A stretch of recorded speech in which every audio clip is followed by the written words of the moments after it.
Viruses are essentially protein packages surrounding genetic material. They can't survive without a host, and it's debatable whether or not they're even alive.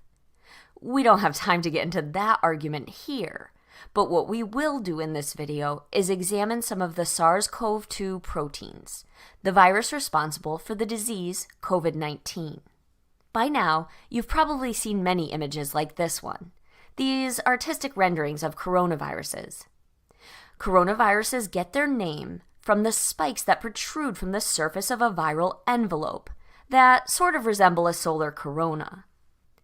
These spikes are actually the proteins that bind to human cells and allow the virus to infect them. Amazingly, we already have a lot of information about these spike or S proteins. The proteins are similar to other members of the Coronaviridae family, so researchers were able to build on that knowledge and rather quickly create the structures that we'll learn about here. We'll begin with a protein structure that was solved by cryogenic electron microscopy, or cryo-EM. If we move from this view, looking down at the viral membrane, the spike protein begins to appear less triangular, and we can see it has a roughly cylindrical shape. Notice that it's heavily glycosylated. During viral replication, it uses our body's own enzymes to covalently attach sugars to asparagine side chains near the protein's surface.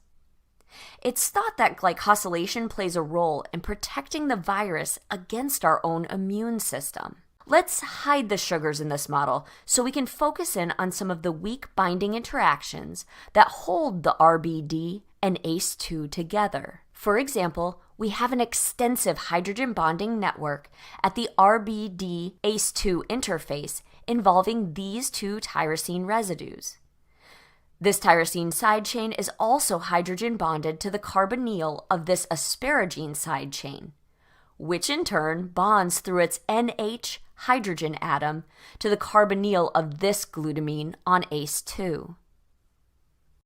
Moving along the ACE2 alpha helix, we have a glutamate side chain, which is deprotonated at pH 7.4, and a lysine residue that carries a positive charge at that pH. These residues are both involved in hydrogen bonding with the amide of a glutamine side chain.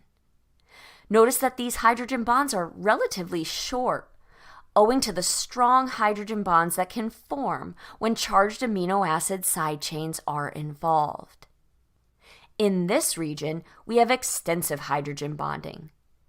We see some between amino acid backbone atoms and some additional hydrogen bonds among polar and charged residues, like the hydrogen bonds of this tyrosine with a negatively charged glutamate side chain and a positively charged arginine side chain.